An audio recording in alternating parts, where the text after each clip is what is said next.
Hi, this Tuesday Thought is all about Thanksgiving, and I want to give 4 specific examples.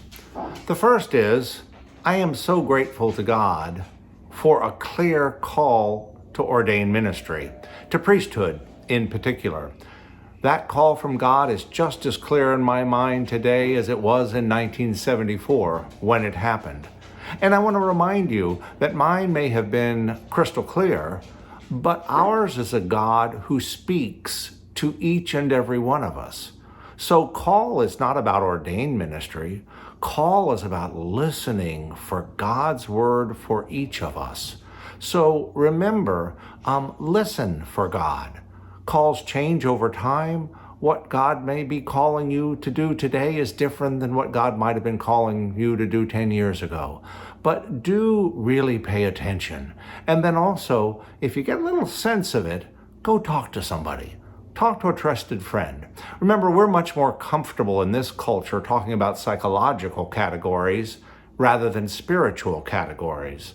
But as Christians, the spiritual realm is the real realm. It is the real world. God breaks into our material world to help us understand that the life of the Spirit is life. So I'm very grateful that God chose to give me a really clear call. But if yours isn't quite so clear, not to worry. It's still there, waiting to be heard and waiting to be acted upon. Second, I'm also really grateful to God that God chose to call me to come to St. Mary's. Little did I think that it would be a call that would be the better part of my entire ministry, more than 37 years. But again, I had this sense that this is where God wanted me to serve. I've shared with many of you that when I told the bishop that I thought I was called to St. Mary's, his word-for-word quote, and I don't mean to be hurtful here, but his word-for-word quote was, he said, "Listen, you're too young, they have too many problems, and I like you too much to throw you in that alligator-infested swamp." But apparently, the Spirit of God had other things in mind. Third Thanksgiving, I am so grateful for you.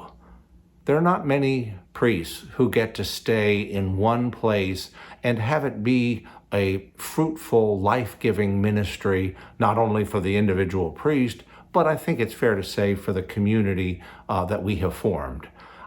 We've had our ups and downs. I've had my own personal ups and downs. And yet in the midst of all that, I think God has been honored and praised. And I think we've made a credible witness to the world of that love.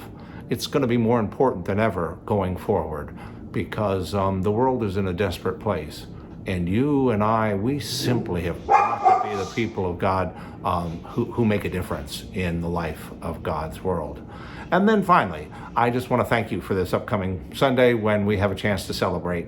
And as things are pretty desperate and dark and bleak, how good it is that we come together and we celebrate. We celebrate each other. We celebrate what God is doing in and through us. We celebrate that life is a gift. And we are grateful and thankful to God for that gift.